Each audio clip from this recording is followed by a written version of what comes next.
Welcome to the Dividend Domain, and this is the Robin Fire Series, episode 10. In today's episode, we're covering the market crash, some of the tickers I'm adding to my portfolio, BlackRock's take on BTC, government shutdown, and dividends received.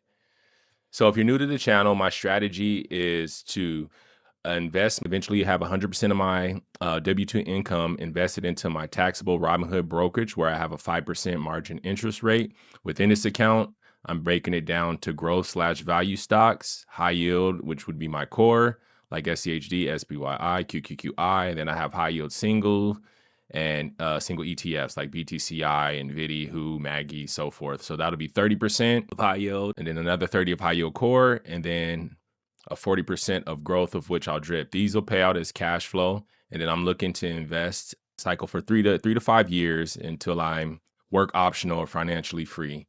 And I'll use margin roughly around 15 to 20K to start floating bills, possibly sooner just with my phone bill, which I've mentioned in previous episodes. So let's just get into the disclaimer. I am not a financial advisor. This information presented is strictly for entertainment and educational purposes and does not constitute financial, investment, tax, or legal advice. All investments involve risk. Viewers should conduct their own research and consult with a qualified professional before acting on any information provided. Please do your own due diligence. Everybody's circumstances are different. So let's get into the first topic, which is the market crash. All right. So for market crash, stock market crash, and this article, I thought it was interesting because it talks about some of the signals that we should be aware of, or a sequence for proceeding for a market crash. So it says in the 1929, the warning that looks like 2026, and we could already see it's January still, and we've already had a hectic year so far. So. And I want to bring this to your attention because there's a few things that you should be aware of. How to read the sequence that precedes a stock market crash. These are 5 of the patterns that they outline. It says the pattern is not a theory. It is a replicable sequence of market and credit conditions that precede the largest losses in modern history. The 5 stages are credit explosion, concentrated trap, smart money exit, liquidity illusion, and triggered events. Now, when we're talking about triggered events, this is what I want to talk about. Is we actually have says shutdown expected to last until at least Tuesday. As Jeffrey says, Democrats won't help pass funding bill. Now, we know that the market is based on liquidity. The more liquidity we have pumping into the market, the more you're going to see stock prices and crypto prices rise. So it says the federal government likely won't reopen until at least Tuesday, when the House is expected to hold critical votes on must-pass funding packages. And Minority Leader Hakeem Jeffries warns Republicans that they can't rely on Democrats. So the reason for the funding for DHS, of which, if you're aware, there's been quite a few issues going on with ICE. So because of that, one of the primary reasons why the Democrats are deciding not to fund the bill. So you already know we've had one of our largest government shutdowns last year in 2025, and you've seen how the liquidity was drained out of the market. So these are some of the metrics that we want to pay attention to. And here's something else that I thought was interesting. If you've been looking at the commodities, silver rate today is 35% away from record highs. Expected to see 30% more dip in the white metals as CME rises margin on silver. So we've had a drastic run up on both gold and silver precious metals. But as of late, silver dropped about 35%. I think gold was about 11 to 12% decline in price. And they're anticipating more. We'll keep an eye on this, and because I actually was considering adding silver, but just because I wanted to keep an eye on it because of the drastic run up, and then gold as well. I'm definitely mentioned that in the previous episode. I will be adding that to my portfolio as some type of hedge of some sort that's going to be in that core position. All right. Now, getting into the crypto markets. Something I wanted to highlight over the last week, it's been a bloodbath. You could see Bitcoin's down 11.3%. You can look at 16.9, Solana, CP, Render. And my focal point primarily for this is BTC. The reason being is I am a firm believer in the capabilities of Bitcoin. So I do as a cover call ETF, I do invest into BTCI. So understanding the price action in the crypto market and what's going on can help give you a better depiction on how to strategize for these positions. So some of these, and I believe eventually as more and more of these ETFs come into the traditional markets, or sorry, these crypto assets come into the traditional markets, we've already have ADA possibly coming. I think it's on a gray share. Solana's already included. Of course, we already know in Bitcoin, but my suspicion is we'll start to see more of these assets penetrate the market on the traditional side. And mind you, I own quite a few of these. You can see I'm down. That's just the last week. So we look at the month, some green within the month, but you could see, all right, but it's enough of that. So getting into Bitcoin, right? So a lot of people are concerned with Bitcoin's price action. We're down the market overall, but let's highlight this. And this is important because if you're familiar who the big players are in the game, BlackRock CEO Larry Fink forecasts a 700K Bitcoin price amid inflation and worries. This is a key time. Everybody wants to run when there's blood in the streets, but this is the most opportune time. And I advise, like, you do your research and understand what you're investing into. I've been into crypto since 2017, which is why I have such a huge conviction for BTCI and thinking about allocating more to this portfolio while the price is actually down. So we can see right here, it says Larry Fink, CEO of BlackRock, recently speculated that Bitcoin could potentially reach valuations as high as 700,000 per BTC. This projection arises against the backdrop of intensifying concerns about currency debasement.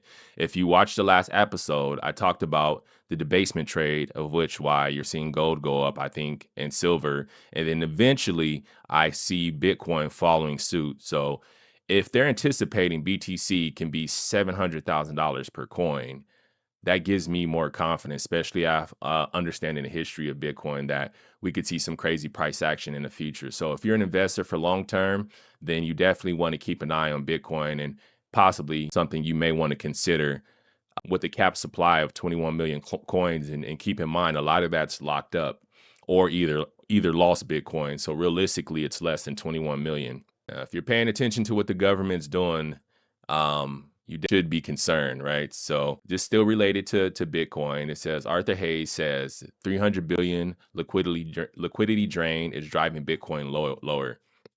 So a lot of times I like to look into what were the catalysts of why these assets are dropping significantly. That kind of helps give you an insight whether it's an issue or you should be running from or something you should approach. And if you look right here, we see BTC is at $41.49. Mind you, I started jumping into BTCI around October, I want to say, and majority of my purchases were between, I'd say, $59 to $57. Yeah, so you can see I'm down quite a bit on that. But yeah, that gives you an idea. So I covered BlackRock on BTC. And now we're going to get into the funds that I purchased or I'm adding. So with that being said, ultimately want to increase my blended yield in this portfolio. And I added 2 weekly payers. Reason why I was discussing Bitcoin in the crypto market is because I did add Nicholas's crypto ETF BLOX to the, and what I did is just add a small position just to kind of track it where it's at right now. And I'm glad I did so, because after buying, we've seen that drop in the market. So this kind of gives me something to track and keep an eye on it. And I can slowly, DC my way into these positions to bring up my blended yield. So this is around 35, I want to say 30 to 35, 37%. This is about a 12.5% yield. And I believe this is about a 30% yield for QQQY. So as you can see, still have all the other funds. And I definitely want to talk about adding these funds. So as you can see here, I have a 16.2 passive income / blended yield on this portfolio, the Fire portfolio. And then when you look into my allocations for the high yield ETFs, I added these because, and then I changed the allocation percentage. BTCI is still high because, again, I said I have high conviction in Bitcoin. So that's about 30%. And it may change. I think I'll thin this out as the portfolio grows because I don't want any one position other than I think possibly BTCI dominating this high yield category. And I'm trying to keep everything above 25 to, I'd say, 35% yield within this category. May make some changes. Something else that I did do is I reduced the exposure for the single cover call or leverage ETFs down 15%. So this is originally 25. I had 4 in there and it was split equally quarters for each. So 25 each, right? I had changed that. I ended up adding BLOX at 18%, QQQY at 18%, Maggie at 14%, and then I reduced the singles to 10%.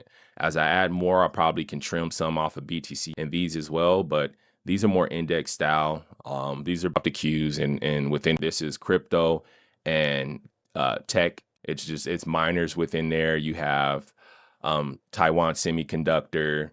I think Nvidia. You have a small position in Webull. Like if you look at the holdings, you can go on their website and see the holdings, but it's pretty diverse. So I definitely wanted to offer a little bit more of index style for here, especially being that, these get hit pretty hard. And compared, like I was saying in the last episode, I added more to NVIDIA because Hood hasn't been doing that well. Like I was looking at trajectory, and this is on a downward trajectory. And as you can see, I'm down 21%. Overall, it's not a bad fund, but we're just talking about current market conditions. And right now, NVIDIA has been doing well. And there's a couple of other weekly paying ETFs that I'm eyeballing. So for the core section, still got the QQQI, SPYI, SCHD, but I did change the allocations. They include a little bit exposure to gold, just 15%. So I will be bumping this up to reach my allocation for gold. I also wanted to talk about dividends received. So we'll use Seeking Alpha for that. But this is where we go to the dividend calendar. And I love the site because, again, if you're an income investor, I strongly advise that you find a way to track your total return. That's not only price, it's price appreciation plus the dividends received, because that's the metric we need to focus on. One of the main metrics we need to focus on as income investors. So we're at about $81.76 for the month. And as you can see here, the 20th is my biggest paying day because I have most of the NEOS funds. And then now that I added Defiance QQQY, that's going to pay out that same day. And again, like I said, it's another NEOS fund. All right. And when we go to holdings, this is what I mean when I talk about managing the return. So here it shows my cost basis. Let's do this by current value. So here's my cost basis. Next to it is the dividends received so far. And then it tallies up the total dividends received. If I get more weekly payers, higher yield, that'll compound a lot faster, helping once I start to float margin, actually pay down that margin and eventually eventually replace my bills. So we want to look at capital gains. This is the actual capital gains. So we're down 2%. CHG, very small payout. You see how that impacts it, your total profit. This is the section we want to pay attention to. Because if you look at QQQI, technically based on capital gains, I'm down 1.4%. But when you take in consideration the dividends received, we're looking at a 0.8% for this asset. BTCI, I'm getting slaughtered for the most part. But again, these dividends make up for it. I'm 18.36%, brings me down to 11. That's only $93. It's a couple of months, even if trading sideways at these prices. All it take a couple of months and I'm in the green. But we also have price appreciation we can look forward to. So I'm not too concerned about it being down 18%. Trust me, I have a high risk tolerance and I've been crushed in a lot of different crypto assets, penny stocks. I've tried a lot of get rich quick and it doesn't work. But if I have conviction and I know the asset, when it's blood in the streets, hey, if we trade sideways or downward trajectory for the next 6 months, I'm okay with that. People love buying in the green and I just don't get it. Like I rather buy when the market's down. So you see NVIDIA, Price appreciation, capital gains, we're still good. It's not high, but I'd love to see these type of funds, either trade sideways or have some slight appreciation, because what does that do? Once you receive those dividends, it brings up your total profit. That's your total return. So again, let's focus on that metric. Let's see, where's another scenario where it's negative in total? Not quite yet. And again, this portfolio is fairly new. We started around roughly, like I said, October. So as time passes, especially if we're accumulating in a down market, these numbers could look really nice. All right. And then lastly, we can jump into the portfolio so you can get a look at it. We see here let's look at the last month, and it's taking its time loading. So the value is at $6,461.22. And you see over the past 3 months, I'm down about 2.5% over the past month, 1%. Let's see, year to date, still down year to date. Let's see in the past year, and it's a little less, but again, like I said, we're in a down market, and that's not bad just to look overall, considering where we're at, all this red across the board. All right, so I do want to thank you for tuning in for this episode. This is the next episode coming around. We're going to be making a purchase to increase this portion of the allocation to these new funds, and then I maybe do some rebalancing depending on how the market looks in these next couple of weeks. But it's definitely paying attention to it. I do anticipate we might see a little bit more red, and especially with the looming government shutdown, we'll see what happens this next Tuesday. But thank you again for tuning into the Dividend Domain for the Robin Fire Series episode 10. Please let me know, what ETFs are you focused on? Are you making different allocations to account for a market downturn? Are you adding some more hedges? Are there any ETFs that you think I should add to my watch list? Go ahead, comment below. What's your strategy moving forward? Are you concerned about buying in a down market, or do you believe this is an opportune time? Good night, good morning, good evening, wherever you're at, and thank you for your time.